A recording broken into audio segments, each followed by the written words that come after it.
As far as localization goes, most of the content is created for the US site. And we had to find some way to manage getting the input from the regions.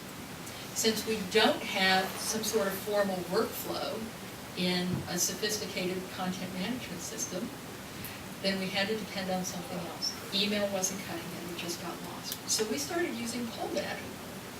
So we send these messages out saying, hey, here's when you have to respond. And so the example here, do you want this item, EasyBib and OCLC, release that date, published to your regional site? And in this case, Germany is the only one who said, no, it's not appropriate. And that helps us get stuff up on the site faster, get it sent out for translation faster. We also have a URL mapping database. It's a homegrown thing. And it has saved us so many times. Whenever we move content, weed content, all we have to do is map the URL. We can do it on a one-to-one basis, or we can actually put filters in.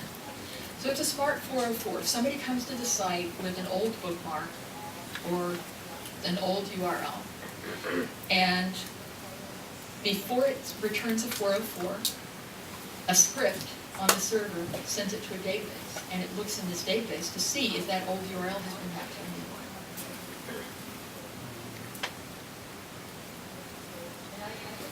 new one. Now, my key measures of success they're very subjective, but these are the things that I look at. Am I getting buy-in from my sponsor, from my VP? Is there a project going on that she says, yes, that's a good idea? Have I earned enough credibility with her that she doesn't question everything about it? That she says, yeah, go ahead. Am I getting buy-in from my stakeholders in office? Are they coming to me and saying, well, you know, I think I'll just go out here to Ning and build this community site, or I think I'm going to go out and do this blog thing instead of trying to keep it all together? Does your crew still have enthusiasm for your selected system 6 months after implementation begins? So how bad was that reality shock? And the fact that everyone is still behind it and thinking it's going great, even though we're probably slower than we should be, that's wonderful. That's a great sign for me. Also, how significant is the improvement in turnaround time for translation processing? And I'm still looking at that, and I'm sure I'm going to be looking at that for a long time.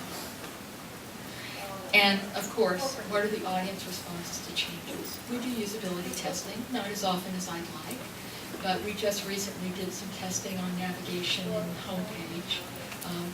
One of the reasons I'm thinking of flipping our implementation priorities and doing support and research before we do the regional.org site is because marketing wants to remessage everything. So it's not going to be a migration as much as it's going to be a transformation. As far as resources go, I don't know how many of you followed these folks, so I want to put them up to show you they're very important to me. John Yunker and the Art of the Global Gateway has been very helpful for us. Global Watchtower is one of the blogs that I read on a regular basis. The Real Story Group put out their comprehensive evaluation of web content management systems, and this was a Bible for me for a year. It was well worth the money. That's what allowed me to carry on intelligent conversations with the consultants, because when they would manage the system, I could go look it up and find out everything I needed about it. The Gilbane Group, I don't know if you've read their latest release here that came out in February, the Multilingual Marketing Content Growing International Business. It is a great article if you haven't read it. And David Hobbs Consulting, is David here? I think he might be here today.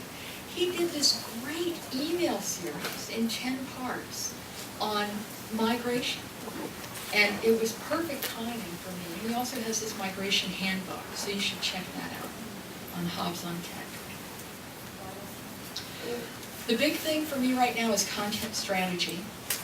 I went to Boston last fall, heard a lot about it, got really nervous. I thought, why didn't I know about this? Well, once I started reading about it, I realized I have these documents. I've been building these documents since 1996. I just need to pick them up and dust them off and put them all together. And, you know, it's time to look back at that stuff. And this strategy is what's going to help me with all of the social sites out there, with all of the easy build websites.